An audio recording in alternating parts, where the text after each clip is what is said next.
frequently asked questions. This is a really important factor, I think, on a few levels. It's really important, I think, that people landing on your website get the answers to the questions that they might likely have. Some overwhelming evidence appearing from all over the place suggests people are much more likely to try and get the answers that they're looking for from your website before they'll ever pick up the phone and speak to you. And actually, it can potentially be off-putting to people if they're not getting the answers they're looking for from your website, that they might not actually call you because they didn't feel confident enough that you kind of knew what you were doing or that you knew what you were talking about. Aside from that, there's some massive SEO positives, aren't there, from having a frequently asked questions on your website? Yeah, definitely. Yeah, they're really good for, I mean, if you think what people type into Google, a lot of people type in questions. So having the frequently asked questions on your site is a great way to just get the answers on there. And what you can do is you can add a thing called structured data. So this is something in the code of your site which Google can read, so it can see these frequently asked questions, and then there's a high chance that you will start kind of showing up in Google searches. There is the questions in the Google searches, so there's a high chance you can show up in them. And also, like you said, it's a really user-friendly resource to have frequently asked questions on the page.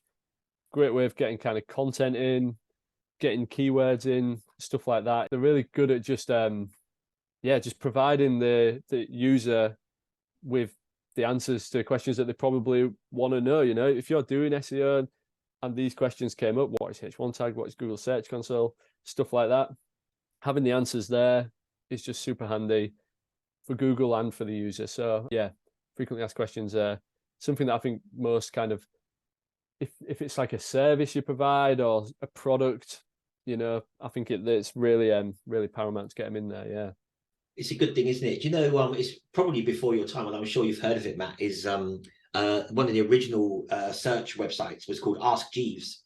And it was kind of like this fictional butler called Jeeves who and it was really fascinating when I first went to college, which would have been around, I guess, 1997, 1998, something like that.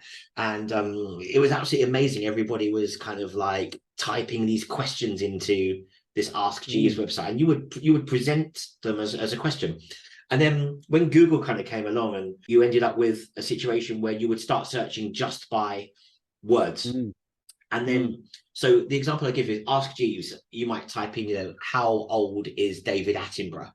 And then you get into the Google, like, the prime Google era, you might type in David Attenborough age. And then in the modern times, where we've got things like Siri and Google Voice control and voice prompts and that stuff, and AI, we've kind of got back into asking questions of Google, haven't we? It's kind of like it's an answerer to your questions. So by the nature of how we search now, we search with questions. So even more important, those FAQs are answering the questions that you might have in Google.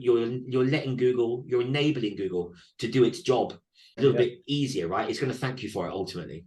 Yeah, you're just providing the answers to these questions. Like you say, if someone is searching David Attenborough, I imagine a lot of David Attenborough searches might be to do with his age or when's his next show coming out and things like that. And then, so if you can kind of get them listed off on your page, get your structured data in there so Google can kind of really read it, and then it's really clear to the user on the page as well. I think they're really powerful thing to have on your page, really handy.